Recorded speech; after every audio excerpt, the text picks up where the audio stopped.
আমি জান্নাতি মানুষ, তুই আমাকে তাড়াতাড়ি কবর দিয়ে যা ভাই। তুই আমাকে কবর দিয়ে যাওয়ার সাথে সাথেই আমি জান্নাতে চলে যাব। তুই আমাকে তাড়াতাড়ি মাটি দিয়ে যা ভাই, আর দেরি করিস না।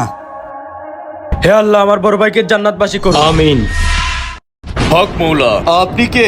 আমি আল্লাহর প্রেরিত ফেরেশতা। আপনি আল্লাহর প্রেরিত ফেরেশতা? তাহলে আমার কবরে আসছেন কেন? তোর বিচার শেষ, তুই জাহান্নামে চলে যা। আমার বিচার শেষ মানে? আর আমি জাহান্নামে যাব কেন?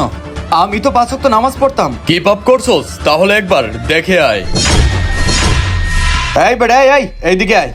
আমাকে ডাকতেছেন? হ্যাঁ, এইদিকে আয় বেটা। আমি 5 ওয়াক্ত নামাজ পড়ি, তুই আমাকে সালাম দিলি না কেন? মানে? মানে মারাস না? এই নে, এই যাই এখান থেকে, আমাকে সালাম দেয় না। হে আল্লাহ, আপনি তো দেখছেন, আপনি এই অহংকারের বিচার করেন। দেখলি তুই কি পাপ করছস যার কারণে আজকে তুই জাহান্নামী? আমি যদি ভুল করেও থাকি, আমাকে মাফ করে দেন। না না, তোর কোনো মাপ নাই, তুই জাহান্নামী, তুই জাহান্নামেই থাক, জাহান্নামের আগুনে পড়। আইলা বলে লিখে যাবেন।